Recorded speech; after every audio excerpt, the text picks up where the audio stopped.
Breakups, separations, divorces can be a really good starting point for reinventing yourself, finding who you are, and entering the next phase of your life better than the last one.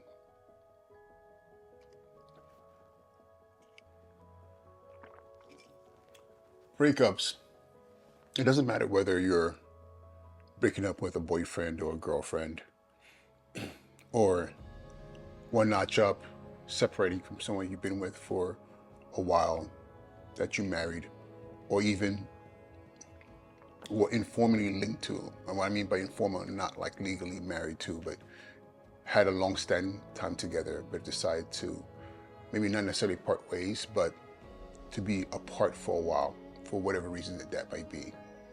Or it might just be a divorce, a decision to just end it all, just go your separate ways and figure life out apart from each other.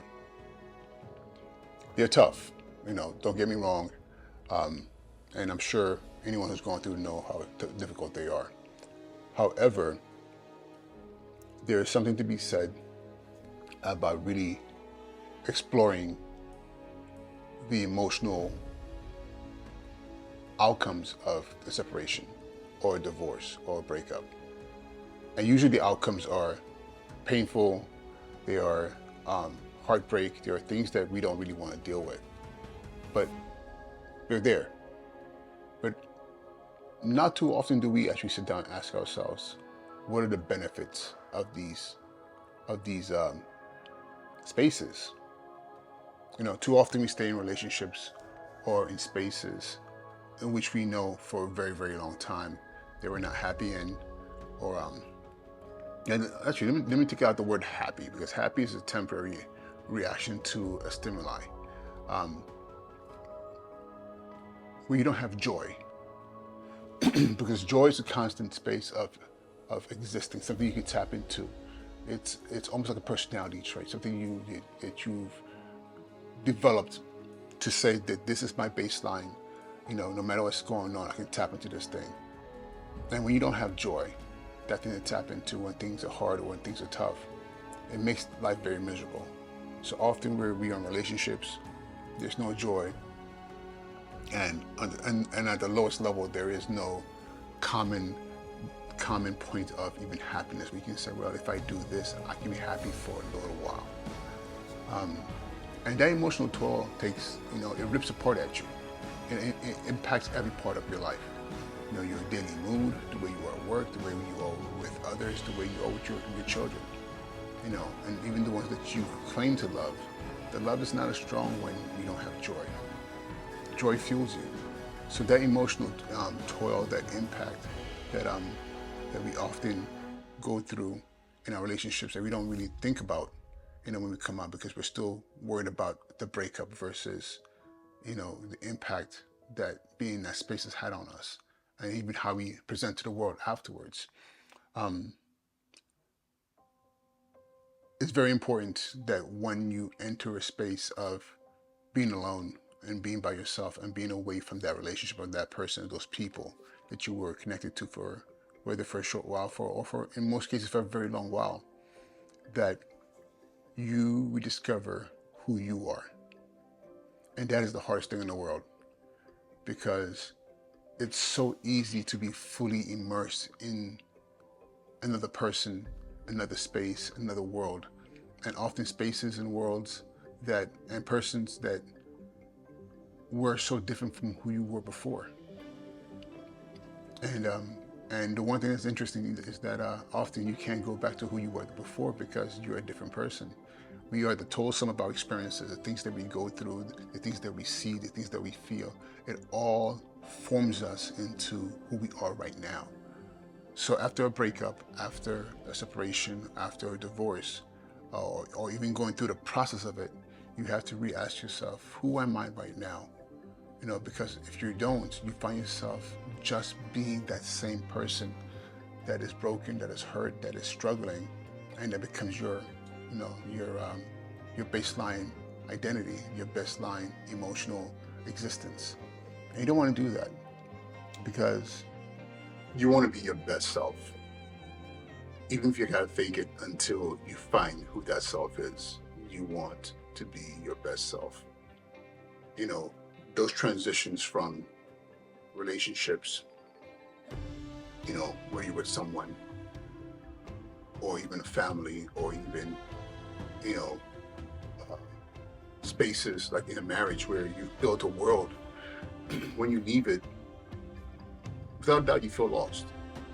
Without a doubt, many people feel like failures. They feel like that there's been some kind of violation of what was expected of you by others or even by yourself. But however, it doesn't mean that you can't become something better. The end of one phase of life, breakups, separations, divorce, whatever it may be, is the opportunity to build resilience and also new connective tissues around emotional intelligence. Because everything you experience teaches you something. And those things that you learned should only make you smarter. And I'll tell you this, not for another relationship, not for someone else, but for yourself. What have you learned from those spaces? What have you taken away from being in that relationship, that marriage, that friendship? Because a lot of what I'm saying here might hover around, you know, those emotional relationships that look like a boyfriend girlfriend situation, or looks like a marriage, or whatever you might want to call it. But however, this relates to your whole entire gamut of how you connect with people. We always hope that our bonds with people will last for a lifetime, but often it's only for a season. So when you walk out of those spaces, what have you learned? What is it that you're taking out of those relationships into your future? And that's the things that are very, very important for you to really, really hone in on. Because, if you do a self-study, a self-autopsy, and analyze what happened, where did you go wrong? Where did it go wrong? Where did they go wrong? And really assess and say, okay, now I'm taking these things that I've learned to make myself better. So moving to the future, I won't repeat those same mistakes, or I won't allow myself to be victimized by certain situations. Then it gives you the opportunity to build that resiliency, and only that, emotional intelligence, because you don't enter situations like you did in the past that you knew didn't work. So it's definitely something to really consider and think about. And I'll tell you this, the hardest part of all this is actually embracing the silence. And what I mean by embracing the silence, I'm talking about embracing independence.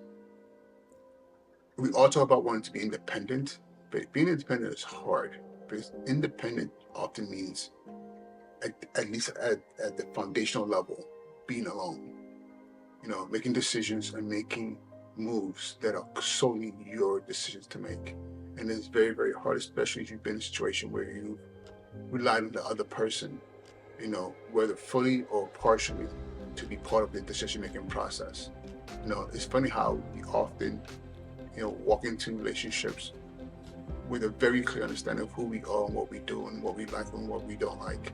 But then you temper that, based on the feelings of others, and say, listen, I will make these moves, and set aside my wants and needs and my belief systems to kind of balance out with the person that I'm with.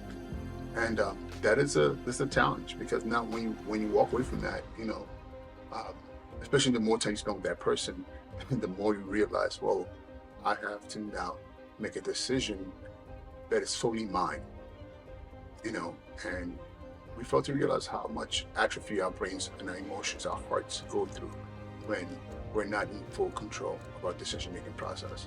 So there's something to learn and embrace, to learn how to think for yourself, learn how to, speak for yourself, learn how to accept that your decision, good or bad, is your decision.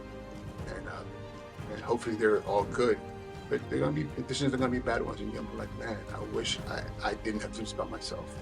But it's important to I can tell you, I can tell you this. I know people who just moving into their own spaces struggle with just figuring out what color couches to pick, because you're thinking to yourself, wait a minute, I haven't had to make that decision. This is what they liked, this is what we liked. But what is it that you like, And yeah, something simple as picking out a couch or picking out a dish set or silverware. Oh, just little things that you don't even think about, and you realize, oh my goodness, why is this so hard? Because that part of your brain's been atrophied. So embrace that. Embrace the experience of making this decision for yourself, and embrace your independence. Um, and I'll tell you this: um, the biggest tip like I can offer you for navigating life post breakup, whether it's breakup, separation, divorce, or whatever it may be. And in some cases, and my condolences, the death of a loved one, being widowed, or it's all of a sudden you find yourself by yourself. It's taking the time out to first of all give yourself grace. Number two, setting personal goals. What is tomorrow going to look like? What do you want tomorrow to look like? What do you want right now to look like? The next 5 minutes. Setting those goals and sticking to them.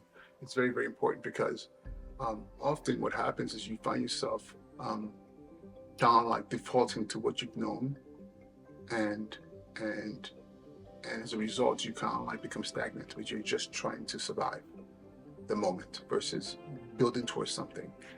So that's something to really, think about. What are your personal goals? And lastly is managing loneliness, because being alone can suck if you're not clear of what your alone time looks like and what it's supposed to be. Loneliness is being lonely, or loneliness is one thing, or being lonely is that emotion of like scary, painful. You find yourself falling into the space of thinking about the past and being hyper emotional about it, versus being alone, where it's like, okay, I'm alone, but I can still have joy in being alone.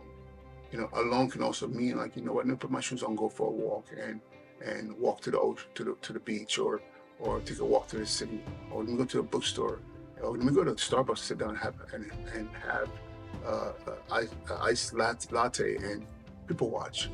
I'm just doing it alone by myself, but I'm not lonely, because I am fully vested in loving myself and enjoying myself and being with myself. So if I am with others, they don't necessarily fully enhance me or make me feel better because I'm not alone. No, they just kind of like become the icing on the cake, the cinnamon on on the whipped cream of my latte. They just make things better, or more enjoyable. But I still enjoy my alone time. So I just want to share that with you today. Breakups, separations, um, divorces, and in those cases of losing the loved one to death, so being a widow, widower, they don't have to be like the end of your reality. They can be the beginning of something amazing as well. But it just takes time to build that out and figure yourself out. So thank you for spending time with me. Please like, share, subscribe, and leave some comments. What has been your experience with your breakups, your separation, your divorces, and in those unfortunate cases, being widowed, or, and with that being said, the next time, be well.